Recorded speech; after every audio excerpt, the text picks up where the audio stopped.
How I stopped worrying about running out of time to achieve my goals.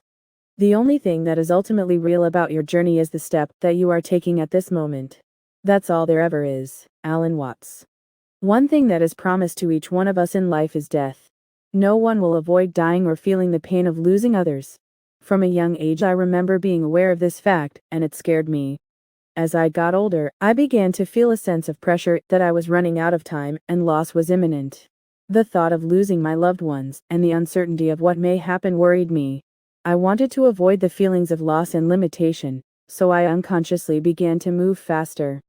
There was a deep fear that if things didn't happen fast, they would not happen at all, and that I wouldn't have enough time. Faster became better, and I started the hamster race of working hard to achieve my dreams. Whether that was finishing school, starting a career, being in a healthy relationship, starting a family, being fit, even my spiritual journey became a race to happiness that only existed in the future. I realized later in life that this mindset was born out of fear, the fear of loss, the fear of the unknown, and protection from these fears was a quick accomplishment. It created an immense amount of stress and suffering because all goals and dreams take time to build. I believe sooner was better, and if it wasn't fast, then it wasn't happening at all. I began to find reasons for why it wasn't happening, that I was not good enough, life was unfair and hard, and it was not possible for me. Each time I repeated these limiting beliefs, I took one step away from my dreams and developed more anxiety. This led to a cycle of starting, quitting, and then searching for something different. I would garner the courage to start something new only to fall flat on my face when it didn't happen. The cycle of shame would repeat, impacting my mental health and my ability to move forward. I wanted to see proof that I was achieving my goals and searched for tangible evidence to feel good, while simultaneously ignoring all the wonderful things that were right before my eyes. Like living near the ocean, spending time with my loved ones, taking walks along the coast, having meaningful conversations with friends, and enjoying moments of quiet with my favorite cup of coffee.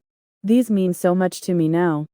I wanted the degree, the paycheck, the happy photo of me surrounded by friends, rather than the silence of uncertainty and the impatience I felt in the present. My fear of time took away the only real time that existed, the now. When I slowed down and paused, I realized that I had experienced so much growth and expansion in all the years I'd thought I was wasting time. Every roadblock had challenged me to change. In fact, my anxiety, fear, and disappointment around my slow progress led me inward to heal my relationship with time. Though many of my dreams did come true, I was only able to recognize them when I slowed down and let go of the when.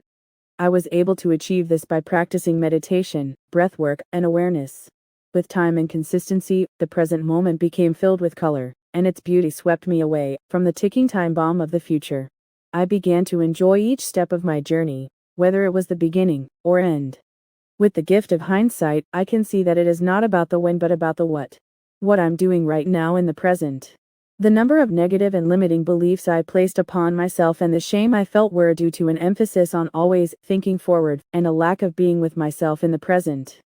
The truth is, when we let go of our misconceptions of time and follow our dreams patiently, we see that time is not against us. The process is a necessary part of our journey. The time it takes to reach our goals is not empty, it is filled with learning and unlearning, so that we find ourselves.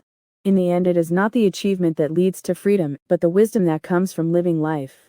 If we make the present moment our friend rather than our foe, we can experience and appreciate our present journey rather than focusing on our arrival.